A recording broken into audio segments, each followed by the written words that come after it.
Welcome to Resilient Love Podcast.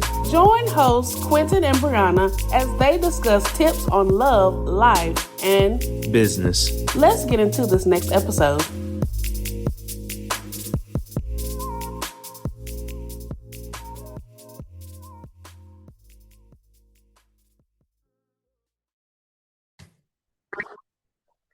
Hey, everybody. Hey. We're back with another episode of Resilient Love. So we're going to start off with a question of the day. And the question of the day is, what was your first car and how did you relate to that car? You want me to go? Yeah. So my first car, most people won't know unless you Google it. It was a Suzuki Steam. What? Yeah, most people didn't know what it was. I know. Yeah, it was kind of a little foreign car, but anyway, it was nice. I was proud of my little car. It was small, but it was nice. It was tight. If you ever seen next Friday, this is my car. Mm-hmm. But I felt like the way I related to that car was it was black. And I looked up, my dad got me some rims. I felt good. I just felt like it was so nice. But I took pride in that. What that car, how I related to was prideful. Being proud to have a vehicle. The reason I say that is for a long time, we was in middle school, I walked to school. And even a portion of high school, when I stayed with one of my aunts, I had to walk to school. And that was quite a good little walk. And that just molded me. Like when I used to walk all those times, I'm like, someday I'm gonna have a car. God knows I'm tired of walking, but when I get a car, I'm gonna be grateful I got a car. And I was. The thing about being proud relationship with that car was my car stayed clean. Mm-hmm. Like stayed clean. Even unfortunately, I got in an accident. But the funniest thing, even though that's an unfortunate circumstance, even in the accident, my car was still shining. Man, mistake. Black with some 18-inch rims is looking tight. So, yeah. Excuse me. That was a big deal when we was in high school. It is a big deal. Have your car, work it. What about you?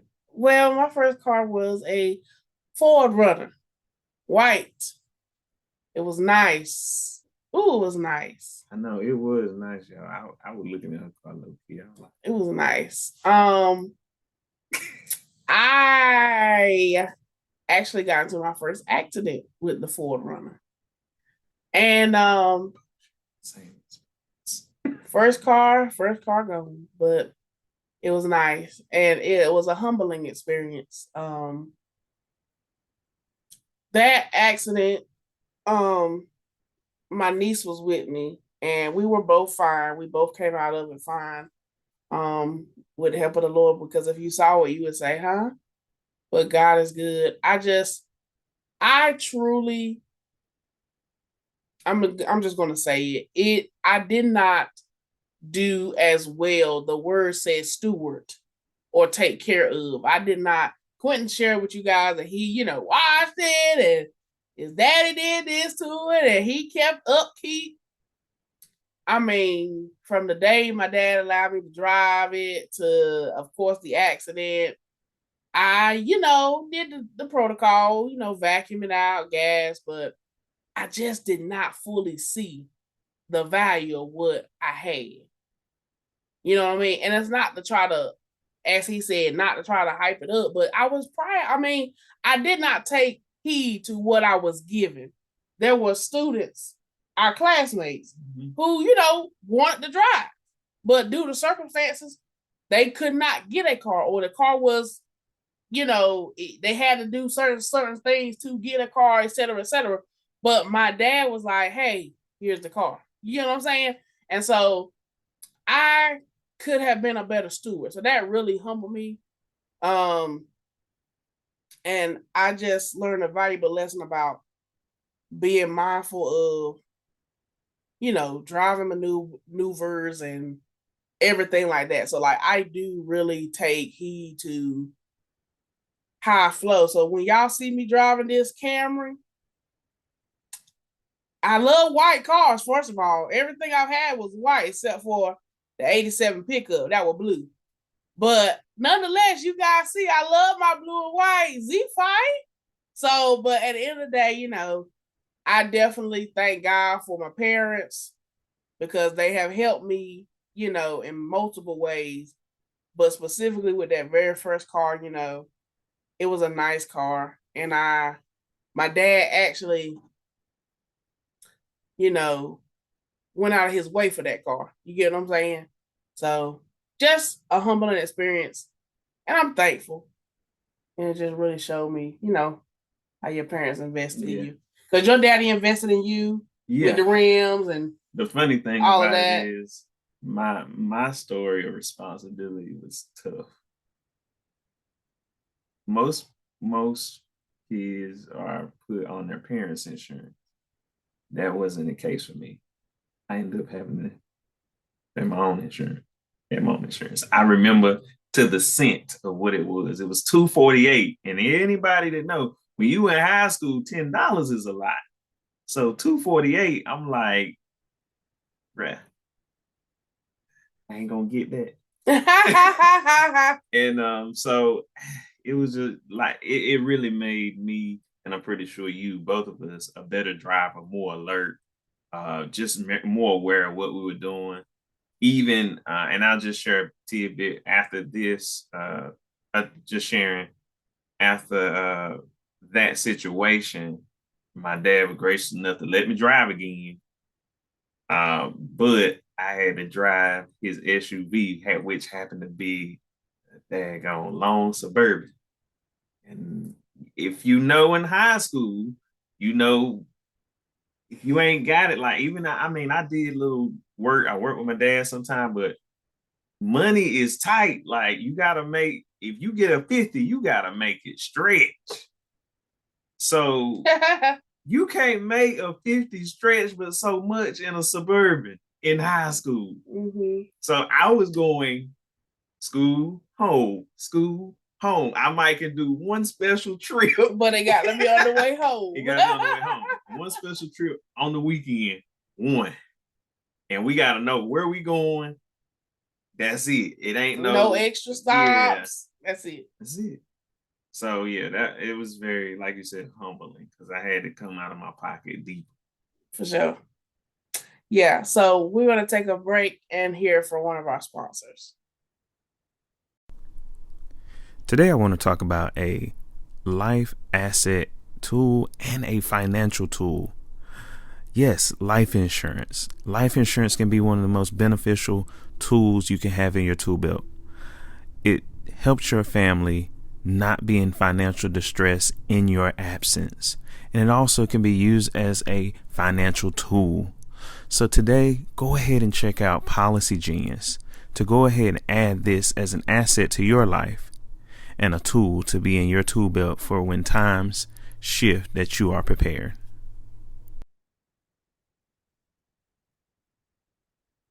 All right. So thanks to one of our sponsors for helping us with this podcast.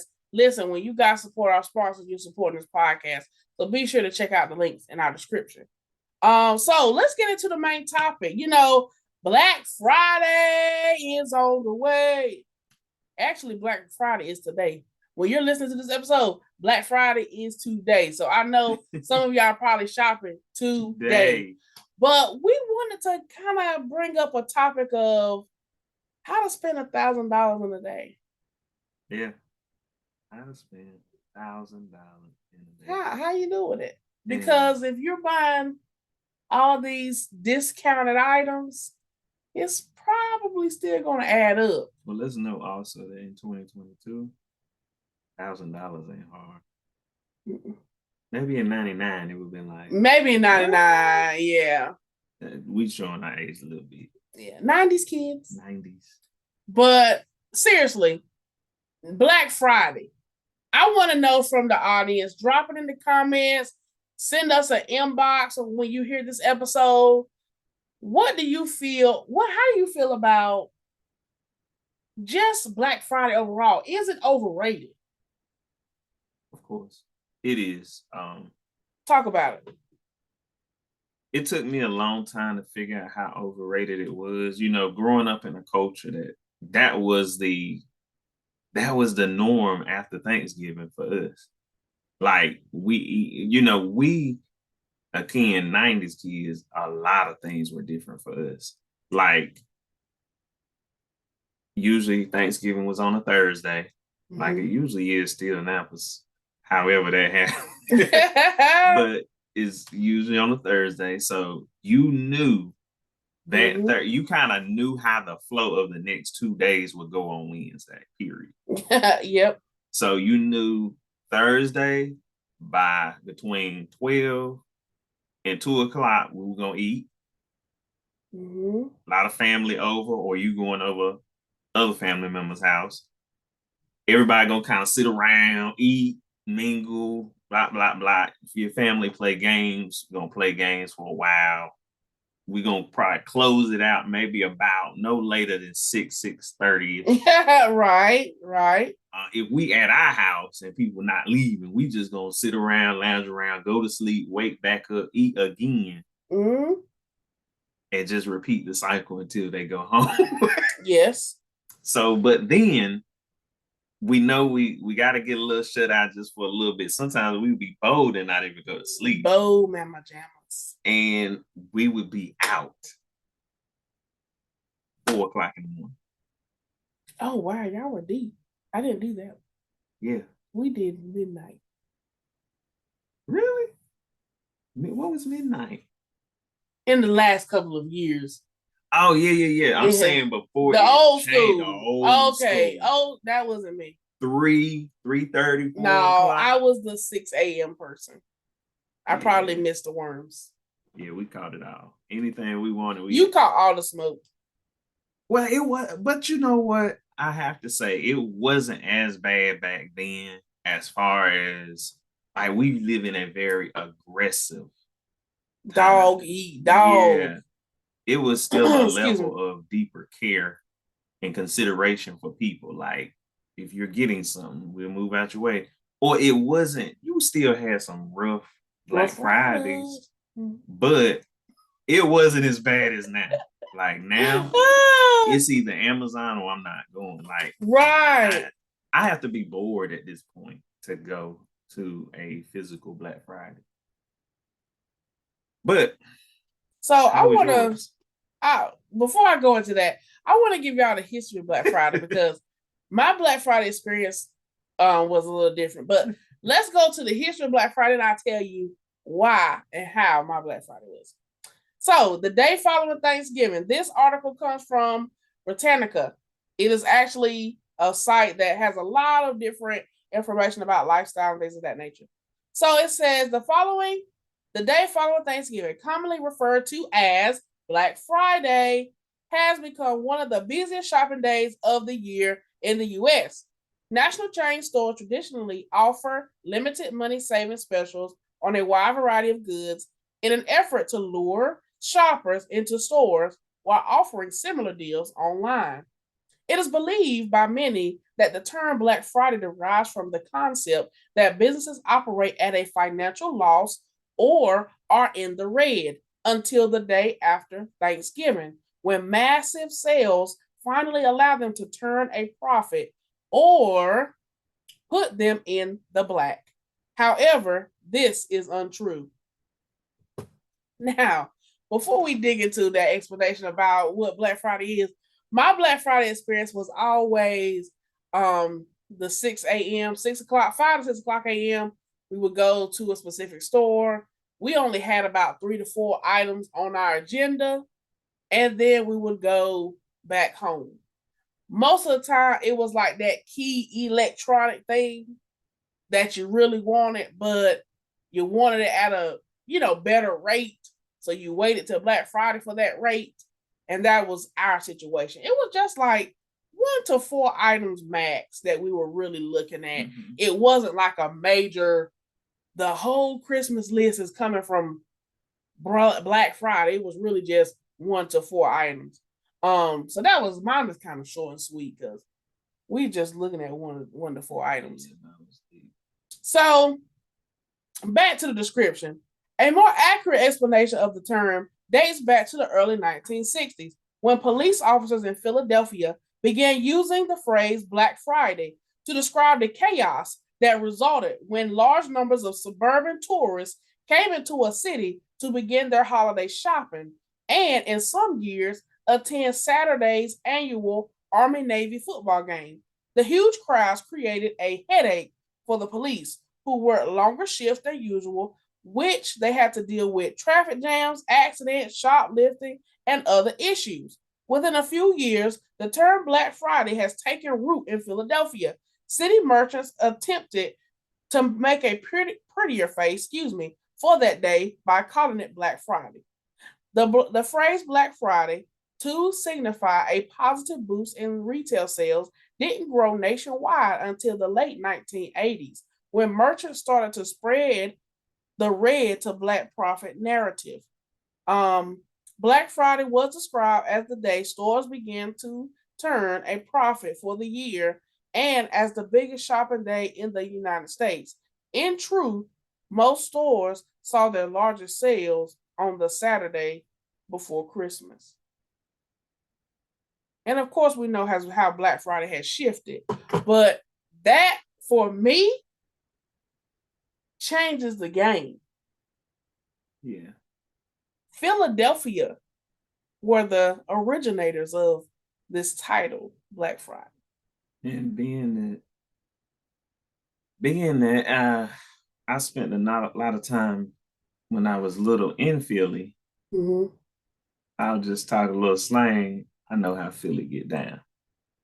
And today's Philly is not back then. Not the 1970s Philly. It ain't even the 1990s Philly. Like, mm-hmm. I think reading that description really gives more context to how, as society, we shift narratives. Mm-hmm. We shift focuses, mm-hmm. right? Because as the writer said, the focus was to put a prettier face. Yeah. And then see, you have to, I think one of the main things that we don't realize is we have to learn how to, readers are leaders. Mm-hmm. And we have to understand that there's even a leading on the other side of that spectrum. Mm-hmm. Because if you pay attention, and while you were reading, there was one word that stuck out to me, which was the word lure. I knew you were gonna pull it out. I knew it. So anytime somebody has to lure you into it, mm-hmm. something ain't right, or something's not right about that. Especially my background is very diverse. I've done a lot of different positions. One in particular is different levels of sales. Yes. One in particular I want to point out is car sales. Go ahead. So the reason I want to point this out is because Black Friday and car sales kind of go hand in hand if you hear it from this spectrum. Yes, you want a car. You need a car. To get to point A to B, you need transportation, period. Mm-hmm. Unless you're in the bigger inner city most time. And I think even in the bigger cities, that word lure, you got to lure them in to get in the car deeper, because really a lot of them have grown up with no car or have made up their mind. I'm not paying that extra cost or taking on that responsibility. I'm going to depend on the public transportation. Right. And those that do have a vehicle don't use it all the time. Mm-hmm. So what I mean by that lure in sales, sales is not a bad, sales is good, but there are some out there, not every person is a good salesperson. Some are just there truly to lure. You feel lured in when after you buy it. You felt good when you bought it. I just got gypped. I feel like I got gypped. A good salesman will make you feel good beginning to end. Yeah. And even 6 months later, because you know why a good salesman is going to contact you 6 months later. That's what they're supposed to do. Is what they're supposed to do. So keeping the clients happy, making sure they got what they need. That's a good salesman. Yeah. I'm gonna read the definition of lure. It's a verb. It means to tempt a person or animal to do something or to go somewhere, especially by offering some form of a reward. Noun, something that tempts or is used to tempt a person or animal to do something. Lure. There you go. So one of the ways, and lure is, I hate to say it like that because it sounds like it can only be used in a bad term. Mm-hmm. It's not always like that. But the context of the sentence said lure shoppers. Yes. Into buying different products. So in retrospect, let's just say the person is passing by the car lot. Mm-hmm. They already out. They've been thinking about it. They get it. You know those people that get out of the car, because I hate it happen to me a lot. They get out of the car real fast, look at the car, jump right back in the car, and take off. Got a blast. So they're already looking. One thing that I learned that we changed a lot. We put balloons out. We put signs out. Those are items to lure those people. To make it more attractive. Right. Especially during holidays and weekends, because they're already going to be out. Mm-hmm. How this correlates, bringing it full circle with the vehicle industry, car industry, is most times when you do a vehicle loan, mm-hmm. you hear all the good stuff. You don't hear the back end deal. Okay. You hear, I can get you 48-month finance. I can get you basically finance for 5 years at a lower, a good price point, a good, something that won't hurt your budget. Mm-hmm. I can get you down the magic number. I can get you below 200. Right. I can get you below 300. Yeah. However, mm-hmm. kind of like Black Friday, in the car industry, you're paying more interest on the back end. So the same vehicle that cost $30,000 at the end of the 5 years could have cost you $35,000. You just paid an extra $5,000 because of that particular loan. Yeah, okay. Just interest. Yeah. So I don't know about you, but I don't just like giving money away. Nah. So it'd been different had you paid it off in a year or paid it off in 2 years. Okay. You wouldn't have paid all the interest. Mm-hmm. Or set yourself, they gave you this payment, but set your budget up where, okay, I got to go. I want to get this thing taken care of in a year to 2 years max. Mm-hmm. So with Black Friday, you're buying the item at a cheaper, they lure you in by the cheaper price. Okay. But on the back end, you're paying more because you see one item, you got to have another. You see that other item, you got to have another. So yes, you're getting at a cheaper rate, but now you just adding up the quantity of how you get to what? $1,000 or more in a day. So I think that was a great example. I think that when it comes to Black Friday and sales in general, right? Mm-hmm. Unless you're couponing, because the couponers, they got it. See, this is how you know we both work in sales. See, look, that's the couponer right there. The coupons got it. I think that because I was in retail sales as well, I did 2 women's, clothing stores. And I can tell you from both stores, 2 different owners, 2 different perspectives, 2 different target audiences, mm-hmm. right? I can honestly say. Owned by the same person? Yes. Mm-hmm. I can honestly say, no, different person. Different person. Yeah. Yeah. I can honestly say that the sales that we came in with. Okay, ladies, let me just go ahead and tell you for those that don't know. I used to work at It's Fashion Metro, and I used to work at Lane Bryant. And I can tell you from both perspectives of each store, the money came in. And guess what? One store had coupons, one store didn't. So just imagine store A, which we'll call this It's Fashion Metro, and store B will call it Lane Bryant. So store A did not have any coupons. Anything that you want to buy, you're going to buy it at full price or clearance price. That's it. Store B, there were coupons at particular times throughout the year. Most of you all who shop at Lane Bryant will know the semi-annual sale, right? Where you buy two, get two, or you buy a bra, $25, etc. So you guys know the process. If you really keep up with the patterns of these stores, it doesn't really matter which store. It doesn't have to be the two in question. But when you keep up with the patterns of the stores, it's a cycle. They know the season. They know what time it is, when to drop it, when to pull it back, all of that. So you guys got to keep in mind when you're shopping, this is why people say shop out of season. If you guys have heard that phrase, this is why they say shop out of season, because the very item that you so desire, which is in season, is going to be at its higher rate.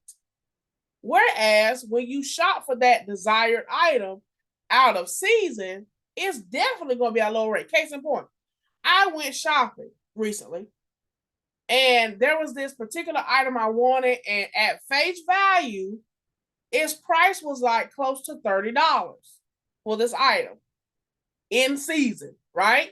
It was for the summer, spring season. Well, as you all know, now we're getting into fall, winter, right? Slowly getting into winter. So this item has now been marked from $30 all the way down to $5. And you probably say, well, dang, Breonna, you waited till it was marked down? I did. I can honestly tell y'all from my own experience, it is cheaper to wait. It's cheaper to wait. So we want you to enjoy your shopping. Do your thing, shawty. By the time you hear this, you probably already spent the money.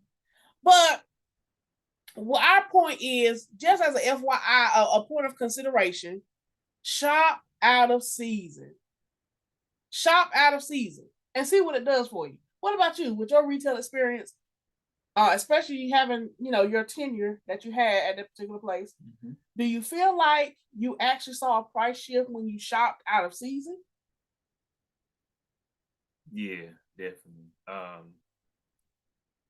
Shopping out of season and like I said, again, Black Friday to me, there was good deals. There are some good deals. However, the trick to it is you have to know what you want and get what you want and stop there. Because the day is designed, you do have deals, but it's for the wisest. I'm going to tell y'all something. Second point, some of these deals you guys are seeing in the store are cheaper online. That was my next point. Go ahead. So two references. One store I worked in was a men's clothing store. I just said it was Hagar Men's Clothing Store. Mainly we sold business casual suits, XYZ. Typically it was cheaper. But the reason I say, for example, if you know you work in a professional setting and you need 2 suits, at that day you might could get 2 suits for literally $80 to $100. Okay. Which would be typically $400. Right. So good deal. You need to know what you're gonna get before you leave. Because if you don't, you're gonna get 2 suits, a sweater, 3 pair of pants, 2 shirts, 2 hats, a scarf, because it's such a good deal. See, we want more. Because we feel like we're saving on this side. Mm-hmm. Let me get it now. That's the idea. Yeah, let me get it now. That's why it's like shop with wisdom. Because get what you need, leave the rest. And that's why I told you with my family, and I don't know how your family was, not to say that, but with my family, we had 1 to 4 items. Sometimes it was just 1. Sometimes it was like 1 through 4. Sometimes 1 through 2. But we had 1 to 4 items that we were specifically looking at. And once that opportunity dropped, which was Black Friday, like you just said, we went there, boom, boom, checkout. Well, see, we didn't do that. We knew the only thing we were prepared to get was electronic, mostly TV. We're going to upgrade that TV. We don't do nothing else. After that, it's like free range. We just grabbing what we. Oh, I need a pot set. I need a new camera. I need. It keeps going. I need. So I've been on both sides, so I can say it from a consumer and then the sales. Retailer. Yeah. Because the other store I worked in was luggage goods. Mm-hmm. For Samsonite, high-end luggage store, where the thing I saw the most in that where there were good sales on Black Friday. Again, know what you want. If you going in there for a carry-on one piece, don't get that 3-piece because it looked good. I can get 3 pieces. Then my mom had one. I can have one. My wife can have one. The baby can have one. Let me add, because I've seen this. I've seen a person spend, $1,000 to $2,000 on luggage just because it was a good. Let me get it now. It's a good deal. It is a good deal. Don't get me wrong. Yeah, because you'll see on the website market rate or regular price, REG, period. You'll see that, and then you see sale. But see, that's the trick from the corporate side. This is what begins to happen. And this is why Black Friday is changing. Go ahead. The power of the internet has really hurt Black Friday. In that store, I didn't have this problem when I first started, but that second year, that Black Friday, I was like, okay, this is good. That's too much. Let's just cut Black Friday. Let's just say sale and move on. Yeah. Because there was so much price matching that it was too much. It didn't even make sense. Because I remember you sharing that with me. You were like, the customer pulled up the website and said, the website says, I'm gonna just use the number, 150, but the store says 200. So you had to match the 150. I had to make the adjustment in the system. Yeah. And then even sometimes where that same item could possibly be on Amazon. Same item. And I would have to price match it because that's and Walmart does that now. Target does that now. Quick hack. Go ahead.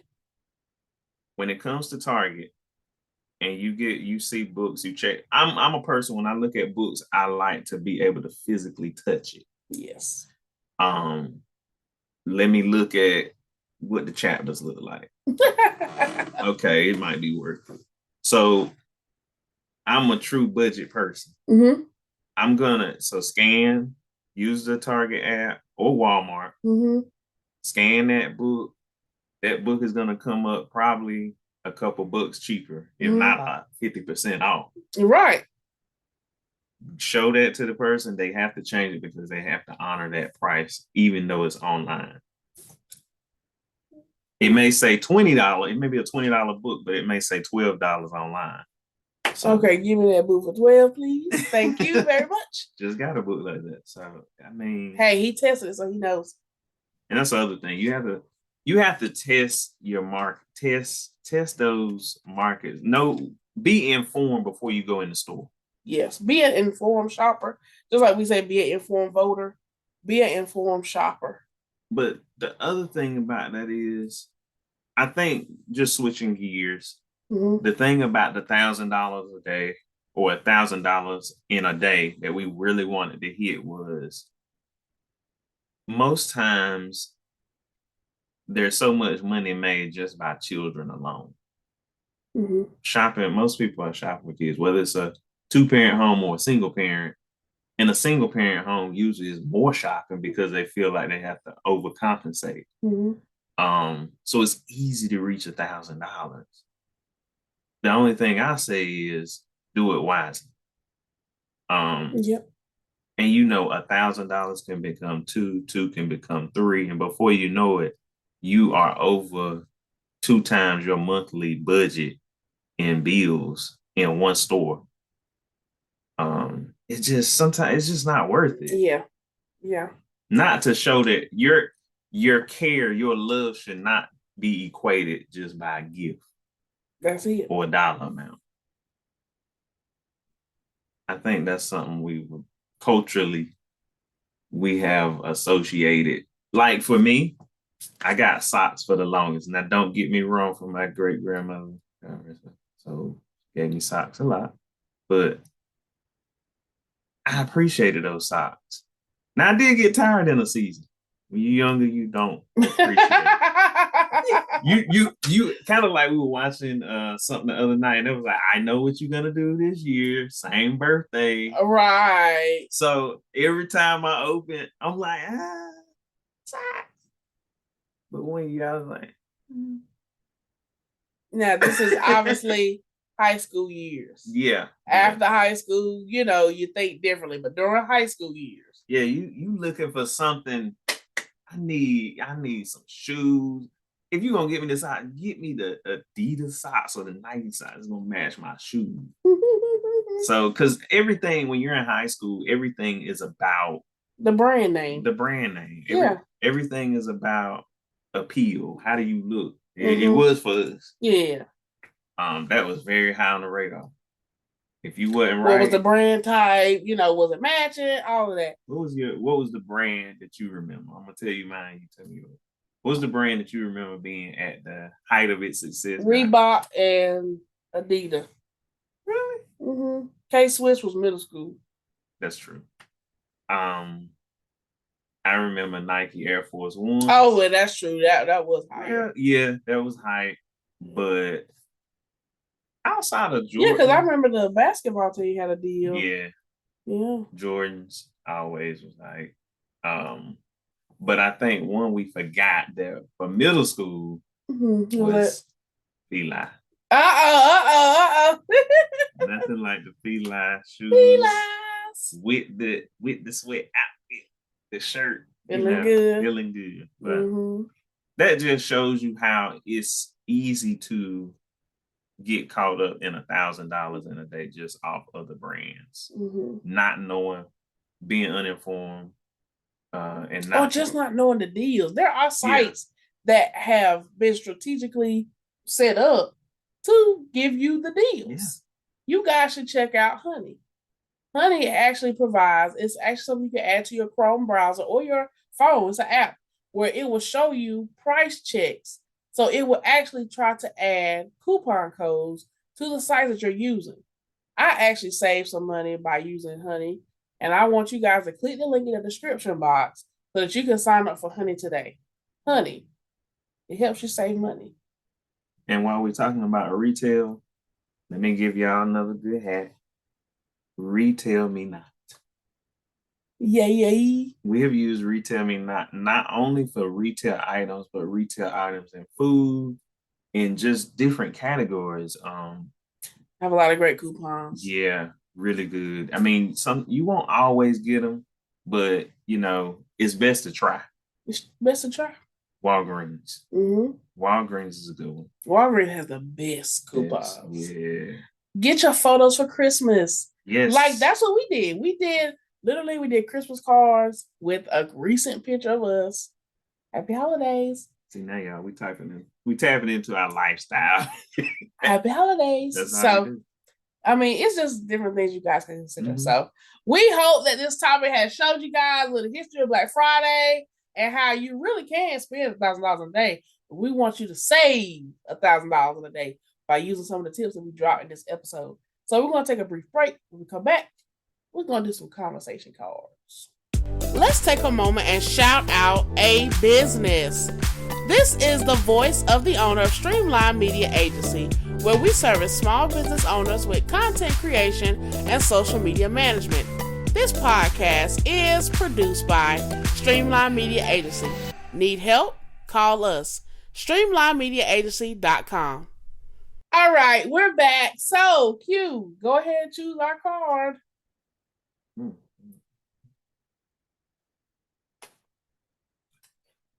What do you value most? Free time, recognition, or money? What do you value most? You go first. I'm going to go first. I definitely, after years and years, I really value. You got me. Can I put it in 1, 2, 3? Can we work it like that? We can work it like that. Okay. So my number one would have to be the recognition. My number two would have to be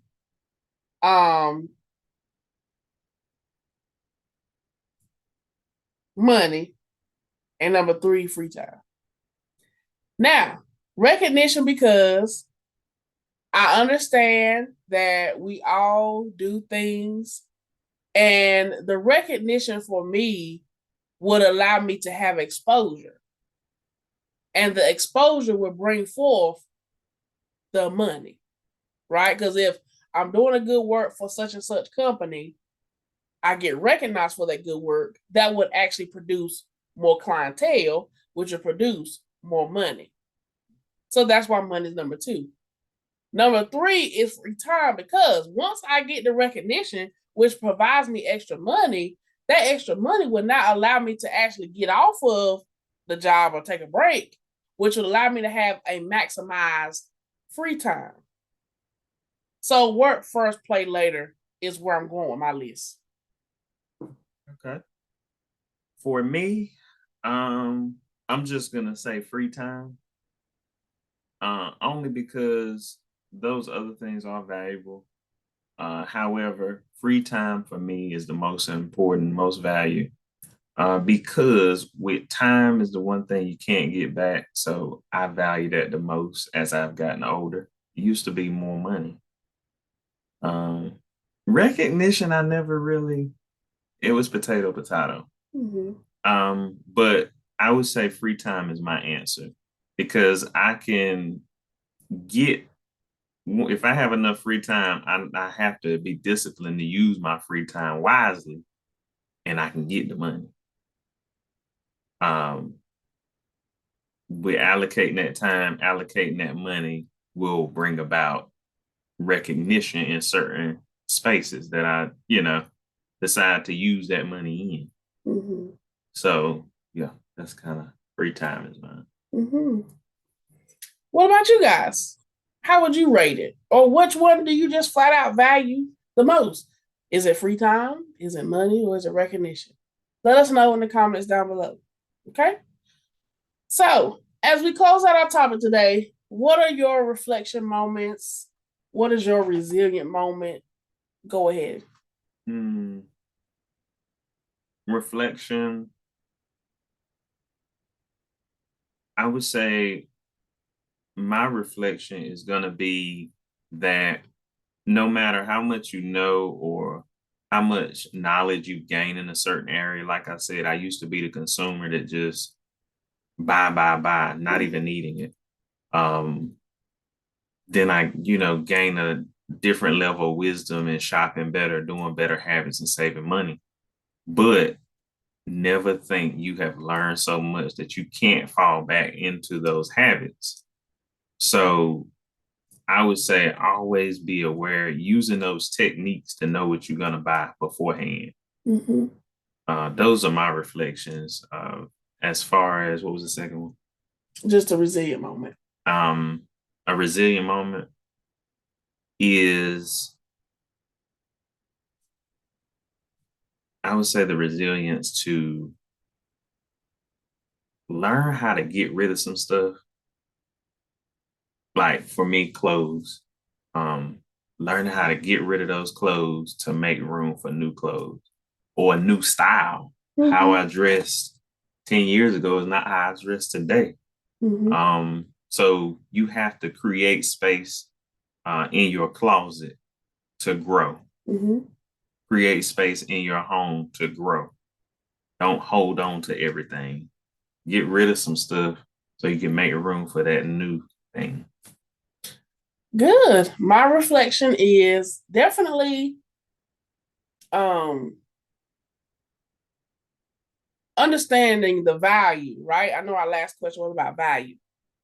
Understanding the value of your time, your money, and your family, right? Understanding that this season is a season of gratitude, and really understanding that the main focus is that we all are able to fellowship together. Yes, I know people try to flip that and say, oh, people only say that because they ain't got money.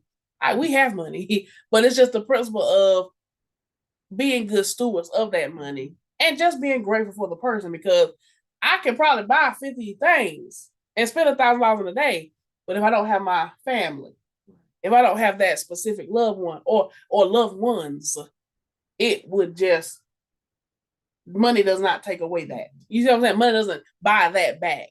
So really just recognizing the value of family and just having gratitude. And my resilient moment is overcoming the consumerism. Not being so consumer oriented that you miss the art of gratitude. Mm-hmm. You know, being more resilient, being more reserved is what we hope that you guys have gained from this topic today. Like, it's okay to appreciate the materialistic thing, but don't let the thing have more value or power over you or your family. Yeah. So I agree. I do want to add one more piece though. Sure. I want to add that we like to put questions out there because we believe questions make you more aware, and having more awareness prepares you better, makes you wiser in decision making. One question I want to leave with everyone today is, when it comes to money, does money control you, or do you control the money? That's not a question that we have to answer right now, but that's something to just think on.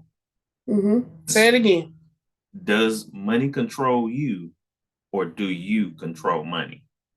All right. Drop your answers in the comments if you want to share, or send us a message privately if you want to or you want to hear more about that. Yeah, DM us on Instagram, Resilient Love Podcast. Hit us up on TikTok, Resilient Love Podcast. Hit us up on Facebook, Resilient Love Podcast. YouTube, everywhere, it's Resilient Love Podcast. This has been another episode of what? Resilient Love. We'll see you later. Enjoy your shopping.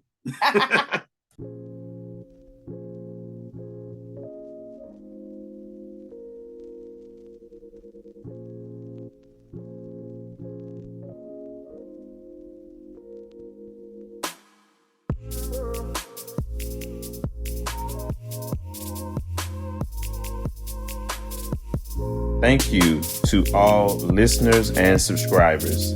Follow us on Instagram, Facebook, and YouTube. Leave us a 5-star review on Apple so that we can continue sharing resilient love. Thanks for listening.